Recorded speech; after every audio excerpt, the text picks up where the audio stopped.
You are listening to episode 189 of the Peaceful Mind Podcast.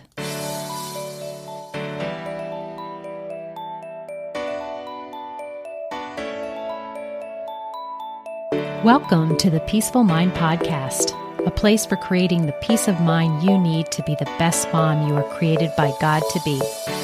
If you want to bring more balance, more joy, and more peace to your motherhood, this is the place for you. I'm your host, certified life coach and Catholic mom, Danielle Thienel. In the name of the Father, of the Son, and of the Holy Spirit, let's get started. Hi, everyone. Welcome back to the podcast.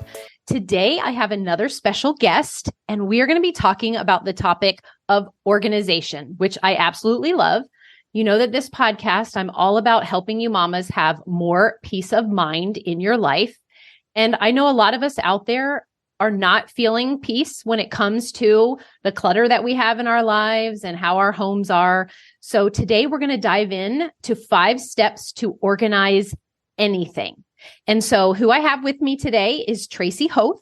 She has been a professional organizer for 15 years and helped hundreds of women simplify and organize their homes and offices.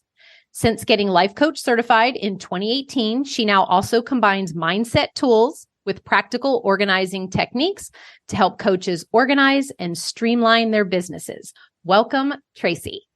Thank you. We're going to talk all about organizing. I can't wait. My favorite, this is one of my favorite subjects. This comes naturally to me. And I want to hear your story too, especially this 15 years part, right? Mm-hmm. I also have dabbled in organization. And then, of course, as you have said in this, what I just read in this opener, we know this important part of the mindset, which we talk all about here on the Peaceful Mind Podcast, with how it combines and is a part of this organization and decluttering process. So 15 years, let's start there. Yes. I have 4 kids, and when my youngest was starting the year before kindergarten, starting preschool, I said, okay, this is what I would want to do. I used to rip out back then it was just little magazine pictures of closets, pretty much. That was Before all there Pinterest. was. Yes. And knew that I could help people organize. I guess it stood out the most when I would want to go do something with the kids with friends, and they would say something like, oh, I need to, clean my house, or I need to get caught up, or something like that. And I would be like, what? How come? I want to go have fun. And so I knew I could help people organize. So I started my business. I made a website. I started telling people. I started helping friends in their homes get organized in their spaces. And then, it grew. My SEO on my website was pretty good. So people found me through that and referrals. And then I started speaking to small groups on the topic of organization and productivity, and just kept going from there. Hey, so this is fascinating to me because I grew up in a household where my mom, she was naturally a cleaner and an organizer, and she didn't like a lot of clutter. We also lived overseas for a little bit where you didn't wear your shoes in your home and things like that, which she carried on when we were back here living in the States. So this is that was the environment I grew up in. So it was kind of emulated to me. Was this the case for you, or you just literally just saw it's something that I like to do myself, and I can help other people too? I'd say our home was, an average home, pretty clean. My parents were pretty neat, or more minimal, I guess. There were some things my mom did where I would have wanted it maybe more picked up or more neater or whatever. But I'd say my house was very nice, growing up, and she did a lot of the work. And then from there, I loved teaching, and I loved minimal spaces because it made it easier. Yes. For people. It made it easier for me. I'm like, how can I keep my counters cleared off or my living room picked up? How is it easier for me? And I'm like, I just don't have that much stuff. I really don't. There's not a lot of knickknacks and decor things. There's not a lot of surfaces, I guess. And so it's easier for me to keep it picked up. So, and it really is the minimal part of it. And I see that in people's houses, like they might love purses and have 50 purses. Well, I have 3. And I just bought I'm that purse person. I'm not a shoe person, but I'm definitely that purse person. Yeah. So it could be a variety of things, but if you're like that in a lot of areas, then there's just more to manage, which isn't a problem. I'm not saying that it's better to have less stuff. It's just easier to stay organized and to keep your space cleaned up if you have less things. Okay. One of the takeaways that I just got from that, like back and forth with my kind of experience and your experience is, so it was emulated to me and I carried that on naturally. And then maybe it wasn't so much for you, but you still could become an organized person. So that's what I want, like my listeners to know, that this is something that we don't have to be born or to be shown to become more organized. Would you agree with that? Yes. And I think it's a skill for sure. And I also think you have like a clutter tolerance where you are able to function and it doesn't really matter what your surroundings are. And if you notice that and you notice your clutter tolerance is high, like it doesn't bother you, which there's lots of people that it just doesn't bother them. It's fine. If you want to change that though, then there's some work to do around that. Okay. So speaking of, let's dive into that because my listeners are busy moms that we are juggling a lot of things. And, depending on when this episode airs, right now in real time, we are getting ready for back to school time. And I know that even myself included, I'm about to take my daughters off to college in the next 2 weeks. And of course, there's that part of me where I'm like, oh, I'm going to miss them. It's so much fun to have them around. And then there's that other part that's like, okay, when they go, I finally can clean out everything, get back organized, get everything so that the, counters are cleaned off and, right. And I know a lot of moms are in that position right now, but we can be overwhelmed by it all. If someone is thinking, I haven't gotten to organize my house or my house is like everything's cluttered up or from the summer with kids being home, with this idea, if someone is feeling overwhelmed, where do you help people start? Because I know that that's a question like, okay, I know that I want this. I'm overwhelmed thinking about how much there is to do. I don't even know where to start. And so that's where I know that that's going on in their minds. And so how would you address that? I use the 5 steps to organize anything, especially when you're overwhelmed. So you're overwhelmed and you're thinking, I have so much. First, look at your thought. Like the thought, I have so much. There's so much to do. I don't know where to start. All those thoughts are in there. So obviously you're feeling overwhelmed because of the thoughts, not because of how much stuff you have, not because of what it looks like, or not because of your schedule. It's because of those thoughts. So from a coaching perspective, of course, it's the thoughts that we're thinking. So take a look at those thoughts, get them out of your head, write them down. But then from a practical perspective, the first step is to sort. So I want you to go through your home, go through what's in your mind, meaning, that you're thinking there's a lot to do. Get a notepad and just write all the things that you want to do down on the notepad. Maybe, and don't put, I always laugh, don't put main floor, whole house. Or basement upstairs. I mean, really walk through and break it down. The kitchen counters, I want to clear off. I need to go through the living room bookshelf, the surfaces in the living room. I need to, whatever it is, like really try to break it down. And as you're walking around, just look at it and get all the things that are overwhelming you down onto a piece of paper. That's really the first step to organizing is to sort. So you're sorting all the things in your mind out onto paper. And I know I know this happens before I really understood the steps to help you organize. You want to just jump into action. If you've decided, yep, today I'm going to organize or I want to get this done. But what you're saying here to sort might take like 5 whole minutes for you to get a piece of paper and a pen and do what we call here on the podcast, the thought download, and really get it out of your head and onto paper. But yet our brain will try and say that that's like a waste of time, that you want to hurry up and get going. It's kind of like when you just want to paint something, but you don't want to take the time to like sand it or prime it. Oh, yes. But that is what makes it ultimately last longer and be like, the result that you want. Yes. So yes, first step is sort. Okay. Yes. And write that down as an appointment. Like, don't even do it right now. Just write it down as an appointment, because this is you organizing. That's part of it. And you're going to make an appointment tomorrow at 1 to sit down with a notepad or stand up and walk through your home and just write down the things that you want to do. Okay. Love it. Okay. So now we've sorted. Yes. The next step is purge. So just in the sense of the project and the overwhelm of what you want to get done, we're just looking at that right now. So you're looking at your piece of paper and you're purging. Purging, I like to think, okay, is there anything on there I can delegate? Can I have someone else do anything on that list? Is there anything I can delete?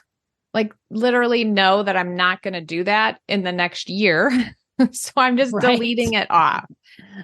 And then is there anything I can delay? So if I'm just looking at the next month and what I want to accomplish, or even the next week, is there anything I can delay on that list? And also one of my favorite methods in purging is to choose your favorites. So circle the things that are your favorite things to do. Look at the list and go, oh, I love doing that. Or, oh, that would make me feel amazing. I for sure want to do that.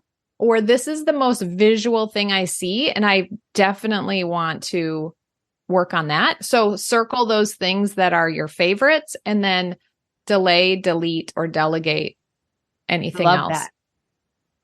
I love the alliteration too, right? Yeah. Help us remember. All right. We've sorted and we've purged. Purge, I have no problem with, but some people do. Like, do you have any like tips right there when they're deciding whether it's something that they should let go of or not?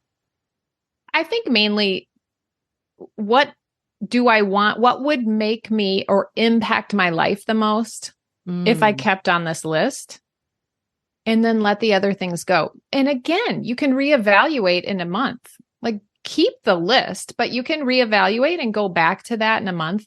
But what would affect my emotional state? What would, make me the happiest or impact my time the most if I had this done? So good. Okay. Sort and then purge. Step 3. And then the next step. So now you have on your list the things that you really want to do. The next step is to assign homes to things. And so assigning homes in this instance of looking at this overwhelming project is to get out your calendar and assign homes on your calendar. Hey, tell me more about that, the homes part. Yeah. So you're going to look at your calendar. You see Saturday, I have the morning free. I'm going to create an appointment on my calendar. That is the home that this task is going to live in. And I'm going to put it into that spot on my calendar. So when we talk about a physical space, you would assign a home to the baking supplies in a certain cabinet. That's its home. This task's home is an appointment on your calendar. Okay. But what if that appointment says the garage, which is that too big of a home? I would, just because you're going to feel better, I would go into the garage and separate it into portions, into areas, because you maybe could do the whole garage in a weekend or in a day, depending on your garage and depending on the amount of help you have and depending on your focus. If you had a professional organizer there helping you, you could stay focused for, 8 hours probably and get the whole thing done, depending on what your garage looks like. But maybe that's not. Maybe you want to separate it into sections so you feel amazing. Like, I completed the sports area. I completed what else is there? The automotive stuff. I finished these shelves that are in there. Yeah. I cleared the floor off. Well, I just want to bring up something that you just said here that I think is super important. When you're just saying, like, how you break it down into little things. And then once you did the one area, like if you just did the sports area, it is also having taken action on that little part that then has you thinking, oh, this looks good, or that wasn't so hard, or this feels amazing, or I want more. And so I want to see the cycle is that I know that a lot of my moms, what I talk about, they'll say something like, I'm just not motivated. Right. Mm-hmm. And there is sometimes, right, when you like motivation just doesn't strike us. We have to create that motivation. But sometimes the way to do that is to just stop trying to think about it and just do a little something, which then, right, has you thinking differently. And then you're getting, all of a sudden you're on a roll organizing. Yes. And I love having something completed so you can stand there and look at it. You're right. Like, I want to quit, but oh, look at that. That feels so good. That looks so good. Yeah. So the whole before and after, it can definitely be an addiction, right? To think about it. Okay. So we've sorted, purged, assigned homes, which I love that part. That is not something, and the breaking down on the calendar. And so what's next? The next step is to set limits. So if we're thinking about a physical space, you might put a basket in there to hold all the lids to your Tupperware or whatever. That's the limit that you have, is that cupboard space or the drawer space. So the limit you have on your calendar is the amount of time that you're assigning to that space. So this one is kind of combined in this instance with assigning a home. But setting that limit means, okay, I am going to complete this and create this result in a 2-hour time block. And you, of course, might not know how long it's going to take. But I love this example of thinking about taking a test. Your professor says, okay, you have 2 hours to finish this test. And you go into the test knowing you have 2 hours, and it doesn't matter. You take the test, you focus, you read through the questions quickly. And then maybe you jot down, if I have time, I'm going to go back to question 8, 17, and 25 because you weren't sure. But you read through them as fast as you can, answer them, and then go back to what's maybe something you want to spend more time on because you only have that amount of time. So setting a limit in this instance is putting a time block with an end time on your calendar with the intention of creating a certain result. I love the test analogy. I just, when you just said that, it's so true. Where we don't see how does something like that, setting a time limit? Because I know that some moms heard that and was just like, again, like, well, I don't know how long it's going to take, or what if I don't finish it in the time, like all the reasons of why that won't work. Whereas your test example, it's like, we've done that many times before in our life successfully. And so how that translates to organizing things. I love that. And where my brain goes is like, oh yeah. And I don't even have to say it's a test. I could maybe think of it as more like a game, like how sometimes people say gamify something. Like, let's say you say it's going to be 3 hours, but every hour after 1 hour, what kind of like little reward will you give yourself or something like that? Right. Yeah. And set a timer for every 30 minutes to keep your focus on it. Or I always think challenge, like this is that's personal good. Challenge. Yes. Yeah. But you go into it so much differently. You're not looking at something and then wandering over and thinking of the past and looking out the window. I mean, you are sitting at your desk focused. And that's what you need to do in order to, I guess, not draw out organizing and never finishing. I mean, I know it's a journey and you're always continuing to clear stuff out and go back to that area because things are always coming in, but you're not in that overwhelmed state continually because you've really focused and done the first layer. Let's say, I always think of it like an onion. So you have a layer of the first layer. The first layer is the test time for 2 hours. You're going to try to get rid of as much stuff as you can, or go through and sort and purge and assign homes to things. And maybe you still haven't gotten the baskets, or you still haven't made it look as beautiful as you want to, then make another appointment for yourself. But you really focused on that time to create a specific result. Yes. Okay. Well, so I just had a question that came up. I'm going to take a note because I do want to ask it. But I still want to go through the finish the 5 steps before I circle back around. So after we set limits, step 5. Step 5 is to maintain. And so if you've noticed, my 5 steps are the acronym SPASM. Sort, purge, assign homes, set limits, and maintain. Okay. And I always thought that's the dumbest thing I've ever heard. Spasm. And it's so goofy. But then I'm like, okay, but a spasm is, you could think of it with when your muscle spasms, you kind of think, oh, that's the acronym for organizing. Okay. Or I always think of the closet that's smashed to the brim full, like it's having a spasm because it needs to get this stuff out. So I just decided I'm keeping it. I don't care if it's goofy. It's going to help us Makes total remember. sense to me. It's kind of like when we talk about chaos, and in my thing, my example, right, is a storm, like the cyclone. And so I can see how, like, if you're talking about a overstuffed closet, it's just like, a muscle spasm. It makes complete sense to me. Yes. I love it. So the maintain then is maintaining your organization and setting up things that you would go back to. And when it reaches the limit, so step 4 was to set limits. When it hits that limit, so your sock drawer becomes overflowing, you go back to it. That's the maintenance. That's the trigger that teaches you, okay, now we're going to go back and sort and purge that area again. In this instance, we're looking at our schedule. You've appointed times to create results.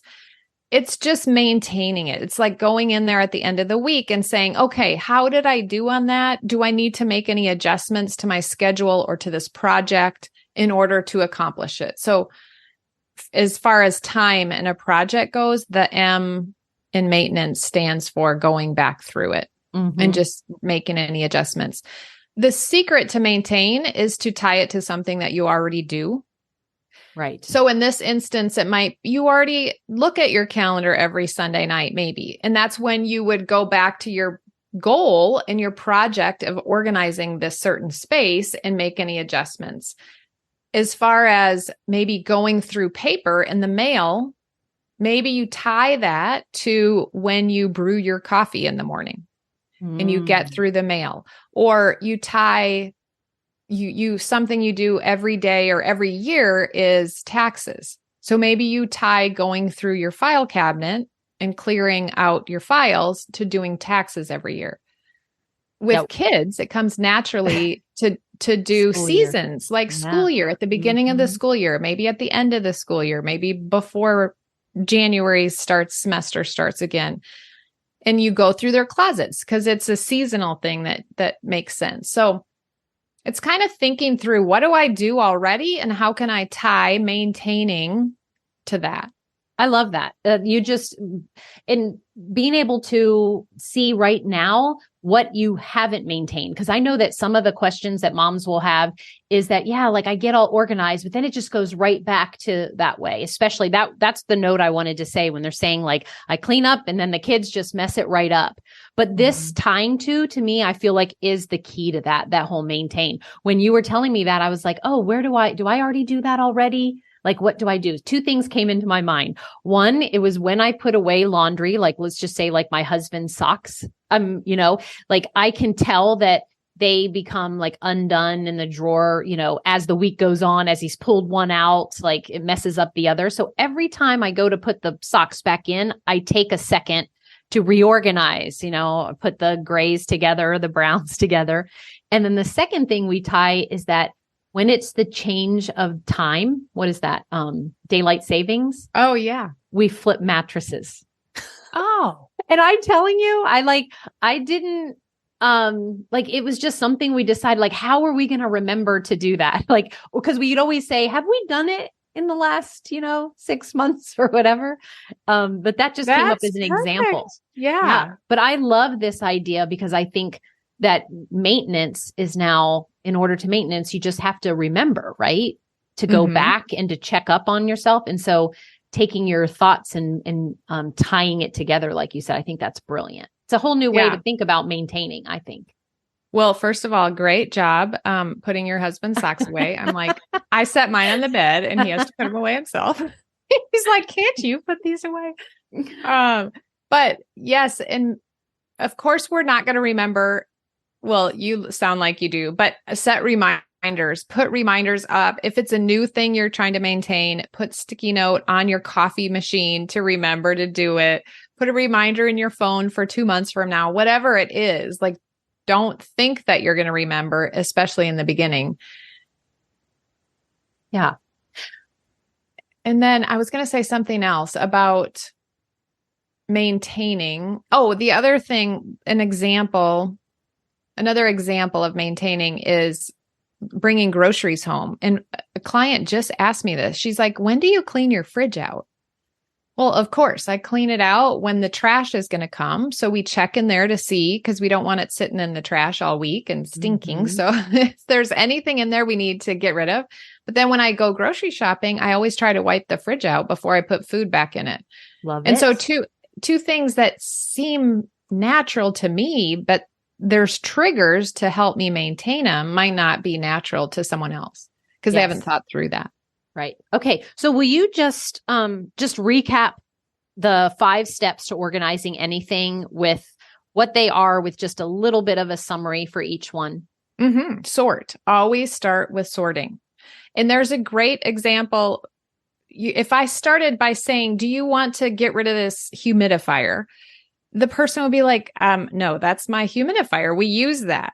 But when I helped a client clear out their storage room and they had 5 humidifiers once we sorted. So sorting helps you see what you have and just sort into categories as you pull stuff out. Then purge. Okay, purge. So go through each category now that you've sorted them and purge. So choose your favorites. That's my favorite method, to choose your favorites. And then after you have what you use and love, then look at those things and say, what can I let go of? And really hear, if you believed that you would have everything you needed, and this is from a faith perspective, I trust that God is going to provide everything I need when I need it. How can I be a good steward and bless someone else? So in the purging stage with the things that you own, really think about it. If I'm not using this, I could be a blessing to someone else. And if I trusted that I have everything I need in the future, I wouldn't have to keep it just in case. I could let it go, let someone else use it, and trust that God's going to provide it when I need it, and see the blessing that He does. I love that so much. When I think of, so I love, purging is not one of my obstacles. I love to get rid of, make space, but I also do think that sometimes I visualize, like if I've even like purged maybe a shirt that I know that I can think of right now, a dress that I had that still had the tag on it. Right. And I visualize, like I definitely take mine off to Goodwill and, do the donation center. I visualize the person who finds it in the store and is like, oh my gosh, like it's brand new and tag and I love it. And I sometimes do that just to help me get rid of it. Yeah. And even one of my clients had the obstacle that she didn't want to give it to somewhere like Goodwill because people come there to buy stuff to sell. And I was like, let's think through that. I mean, someone is making a living and providing for their family by finding your things at Goodwill, spending the time to search for it and then find it and then list it and then sell it. And it's providing for their family. It's such a beautiful thing, no matter if they're going there and finding it for themselves or finding it for their business. So good. Okay. Sort and purge. And then assign homes. Think logically, like how does it make sense? What do I use the most and how can I make it most accessible? Where would I think to look for this item? So my sister we were clearing off her dresser and there was a flashlight and she said, oh, I would think next to my dresser, but next to her dresser, she already had a flashlight and next to her husband's side of the dresser already had a flashlight. So I'm like, okay, when else do you use flashlights? And she goes, when we camp. And I said, perfect. Where's your camping supplies? Let's put it next to your camping supplies. And if there's more than one, we can put a little tub and label it and put flashlights next to camping. And so think in your mind, where would you think to look for this item? Ideally, and then go put it in make that its home. Okay. So if you didn't have it and you wanted it, where would you want to go find it? Where would you want it to be? Yes. Where would you think to go look? And then you can also think, where do I want it to be? Because the two of them might be different. You'd be like, yeah, I think on my table, but you don't want it on your table. So then where do you want it to be? Yeah. Okay. And so assign homes and then set limits. And this is the step that everyone goes to go buy containers. And they think if they had a new planner and they think if I just go get some new tubs, then I will get organized. Don't do it. Don't be tempted walking in the container store or the aisle in Target that's all beautiful with containers. Don't do anything until you get to step 4. Don't buy anything because now you know where the home is going to be. You can measure it. You know exactly what you need, and then you can go find it. If you then want to, and I always say shop your house first.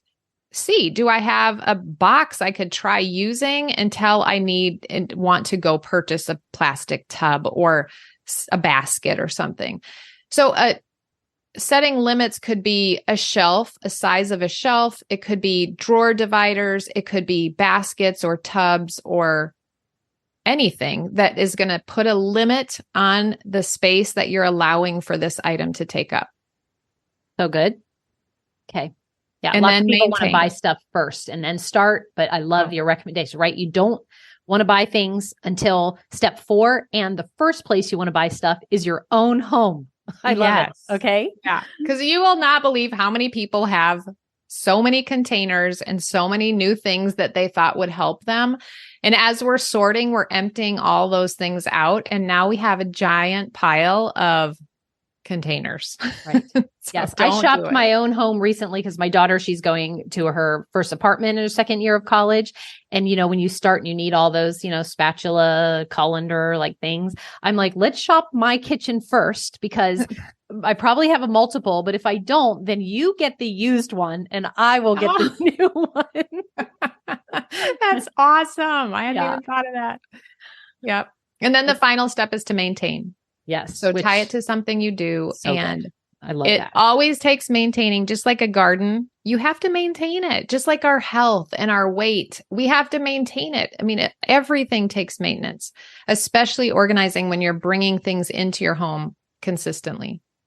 Okay. So I love those 5 steps. Thank you so much. I want to at least, as we wrap up this interview, of course, we know both of us are coaches and we want to know, we truly believe and can see how it's what's happening on the inside first is where we want to start. We'll reflect on the outside, and that works the same thing with organization, right? So if somebody is like, I guess I want to focus on helping somebody have more peace of mind. And so that's where I want to focus on for a minute. What are those thoughts? Because it's easy for you and I, who this becomes more natural to.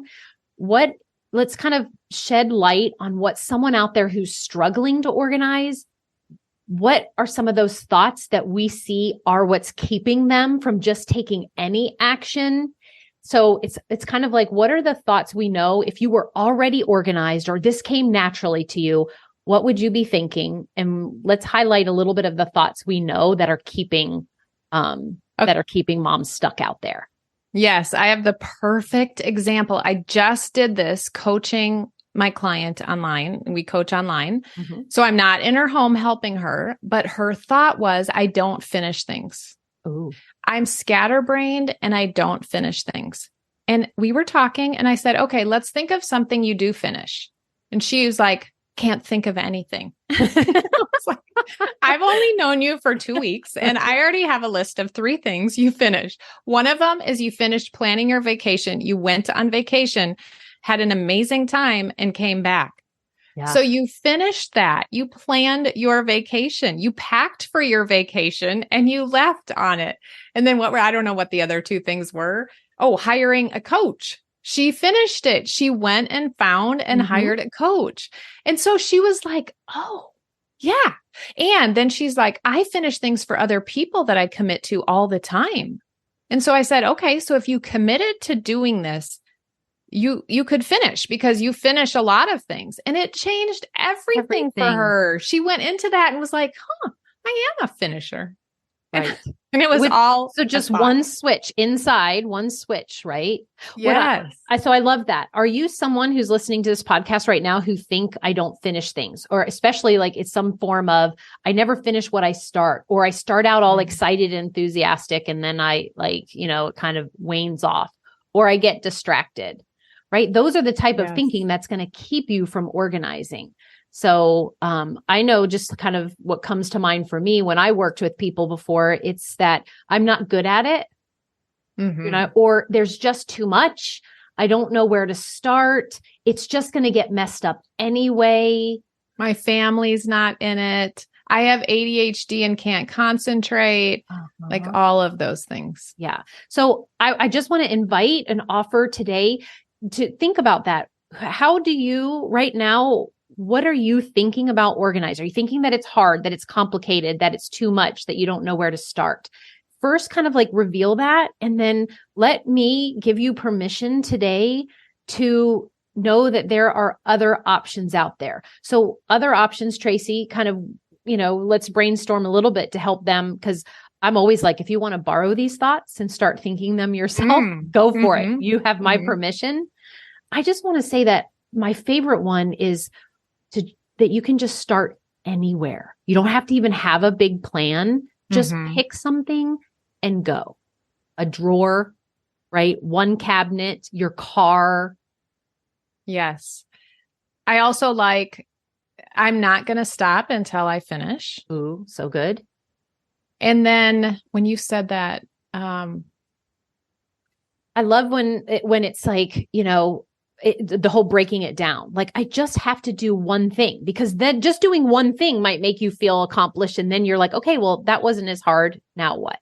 Or it can be easy, or I can throw away 5 things. I know exactly what to do.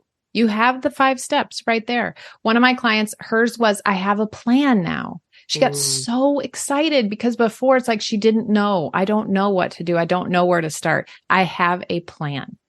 Yes. And that was big. And also I want to remind you, you don't have to start out thinking that the plan's going to be perfect and it's going to go like step by step smooth, right? It could be, it's like, and on your way to organize can get messy. In fact, it often does, right? You take out all the clothes of the closet and it's a big mess, but then that's how you can then step into your steps of sorting, purging, like assigning. Yeah. House. Another one that she was doing paper, the client was doing paper, and I said, can you do like 5 pieces a day? Do you think that's okay? And she's like, oh, for sure. I can do 5 things. That became a motto for her. And later she walked for 5 minutes a day. She's like, I can do 5 minutes. I can do 5 things. And she used that in so many different areas of her life. It was so exciting. And really sorting, you just need to sort 5 things. I love it. I love it. So just notice, I just wanted to hone in on the end that it just takes, and hopefully we've offered you something today. It just takes a shift in your mind. Find something that feels good to you about organizing, what you can start today. You've offered many things. You have the plan. You have these 5 steps now. And then anytime in the future, if you want to organize your physical space, you want to organize your calendar, you have a project, your mind, then you can follow these amazing 5 steps. Thank you so much for those, Tracy. The other thing to add to that is when you are making your list of all the stuff in your mind, you're thinking there's so much to do. I have so much. This will never end. I want you to pick the one thing you're going to work on, like the one little project you're going to work on, and erase everything else. I always picture it in my mind like I have a piece of paper with all the things listed, and I'm going to take another piece of paper. I'm going to cut out a little circle around the one project I'm working on, and I'm going to lay it on top of the other one. So now the only thing I see is that one project. It's like you don't have so much to do. You have one project you're working on. You have one space you're going to organize. Nothing else. And that helps because the way that we teach on here in this podcast and let you know is that the brain like loves a focus. It loves to focus on one thing. And so that was an excellent reminder. Again, thank you, Tracy. So is there like, what can one of my clients say? They're like, okay, if you just say one action that they can take today, what would you like them to do? decide on one area that they're going to focus on. I love it. And then do you have something to share with my listeners? Yes, I have a quick start guide to getting organized for life, and it'll walk you through exactly the steps, but also how to start and what to look at. So they can get that in the link in the show notes. Thank you so much. Yes, we appreciate that. And again, 5 steps to organize anything. Thank you so much for coming on the podcast. It was so helpful. And I always love to talk about anything organizing. And as Tracy just mentioned, her freebie guide will be available for you in the link in the show notes. Thank you, Tracy. Thank you for having me. It's so fun to talk to another coach and person who loves organizing. That's right. Okay, everyone. Thanks so much for being here. I appreciate you all, and I will talk to you again next week. Thank you for tuning in to today's episode of the Peaceful Mind Podcast. Are you ready to take everything I teach you here and put it to work for your own life? To really learn how to have peace of mind no matter what is happening around you? If so, I'd love to have you as a client. As your coach, this is where you'll get personal and focused time on your own mind using life coaching tools, concepts, and proven life-transforming wisdom, all through a faith-filled lens. To learn more about how we can work together, come on over to DanielleTienel.com. There, you'll see how to sign up for a free coaching consult and learn how to get started. Until next time, peace be with you always.